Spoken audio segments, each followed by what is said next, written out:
காமராஜரை போல் தமிழகத்தில் தவிக தலைவர் விஜய் ஆட்சி நடத்த வேண்டும் என தமிழக என்ஆர் காங்கிரஸ் கட்சி பிரமுகர் கலியன் கந்தசாமி தெரிவித்துள்ளார்.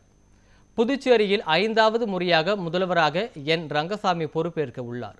இதை கொண்டாடும் வகையில் சென்னை கோபாலபுரத்தில் தமிழக என்ஆர் காங்கிரஸ் பிரமுகர் கலியன் கந்தசாமி தலைமையில் இனிப்புகள் வழங்கப்பட்டது. தொடர்ந்து பேட்டியளித்த அவர், தமிழகத்தில் கடந்த 50 ஆண்டுகளாக மக்கள் மாற்றத்தை எதிர்பார்த்த நிலையில் தற்போது அதை தமிழக வெற்றி கழகம் கொடுத்திருப்பதாக தெரிவித்தார். ரங்கசாமியை போலவும் காமராஜரை போலவும் தமிழ்நாட்டில் ஒரு எளிமையான மற்றும் நேர்மையான ஆட்சி வர வேண்டும் என்றும் அவர் கேட்டுக்கொண்டார்.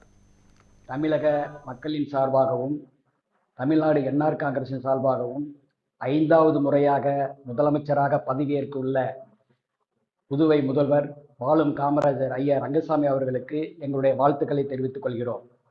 தமிழகத்தில் நடந்து முடிந்த சட்டமன்ற தேர்தலில் மாற்றத்தை எதிர்பார்த்து வாக்களித்த மக்கள் ஒரு மிகப்பெரிய மாற்றத்தை தமிழக வெற்றி கழகத்தின் மூலமாக கொடுத்திருக்கிறார்கள். தமிழக வெற்றி கழகத்தின் தலைவர் விஜய் அவர்கள் தன்னுடைய அரசியல் பயணத்தை தொடங்குவதற்கு முன் வாழும் காமராஜர் புதுவை முதல்வர் ஐயா ரங்கசாமி அவர்களை சந்தித்து பலமுறை ஆலோசனை நடத்தினார். அதன் பலனாக இன்று தமிழகத்தில் ஒரு புரட்சியை ஏற்படுத்தியுள்ளார். அவரை போல தமிழகத்தில் ஒரு எளிமையான நேர்மையான முதலமைச்சர் வேண்டும் என்று நாங்கள் எதிர்பார்த்திருந்தோம். அது இப்பொழுது தமிழக வெற்றி கழகத்தின் மூலமாக அது நடக்கும் என்று நாங்கள் நம்புகிறோம். ஐயாவுடைய எளிமையான ஆட்சி தமிழகத்தில் விஜய் கொடுக்க வேண்டும்.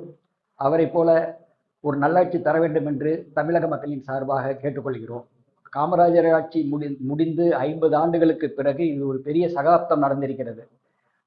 ஆனால் இவர் முதலில் சந்தித்த தலைவர் வாழும் காமராஜர் ஐயா ரங்கசாமி அவர்களை சந்தித்து தான் ஆலோசனை பெற்றதால் இவர் காமராஜர் போல ஒரு ஆட்சியை தருவார் என்று நாங்கள் நம்புகிறோம்.